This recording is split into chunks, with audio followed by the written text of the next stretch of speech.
Id-disponibilità aktar wiesa tal-kontraċettivi, il-mediċina li tipprevjeni l-HIV u l-prevenzjoni tal-mard fis-saħħa sesswali kienu ftit mis-suġġetti diskussa waqt seminar organizzat mill-Moviment Żgħażagħ Partit Nazzjonalista L-Mżpn dwar is-saħħa sesswali.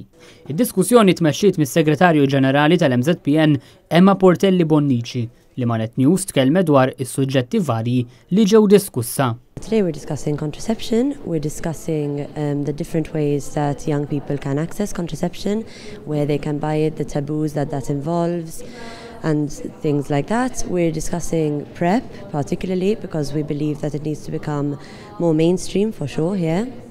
And it is something relatively new to Malta, but it's something that needs to be given a little bit more importance, I believe, especially by the people involved in drafting policy.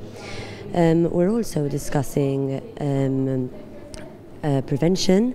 So prevention is always better than cure. Prevention is better than cure health-wise, obviously, and it's better than cure even financially. Joseph Grek, President tal-MZPN, spjega li dan is-suġġett kien wieħed minn ħafna li l-MZPN se jkun qed jiddiskuti taħt il-kappa ta' viżjoni MZPN. Viżjoni MZPN se nkunu qegħdin niddiskutu ħafna temi differenti li jolqtu żgħażagħ, ħafna temi li forsi xi kultant bħala partit politiku mhux aħna biss il-partiti kollha f'Malta ma jitkellmux fuqhom.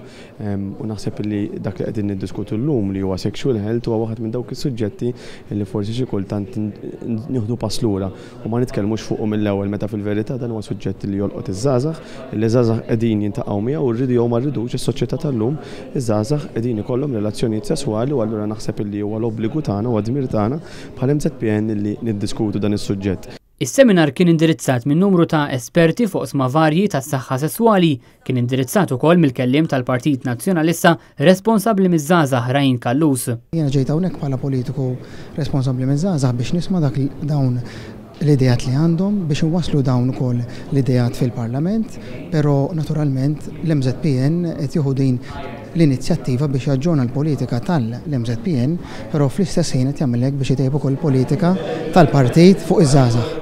Is-seminar Sex Are We Doing It Right kien l-ewwel seminar minn ħafna li l-MZPN qed jippjana li jagħmel bħala parti mill-kampanja Viżjoni MZPN. Niktar suġġetti li jinteressaw iż-żgħażagħ għadna ma żvelajni x'inhuma, però fil-ġranet li ġejjin ikun qed nitkellmu iktar fuq suġġetti oħrajn bħal dan li nistgħu bħala partit nagħmlu differenza fil-ħajja taż-żgħażagħ u dak huwa dak bħala MZPN li rridu nagħmlu dejjem taħt il-kappa ta' Viżjoni MZPN. Is-seminar ittella f'Każa Pereira fil-Belt Valletta, il-bini li jospita fih il-Fondazzjoni Għażat.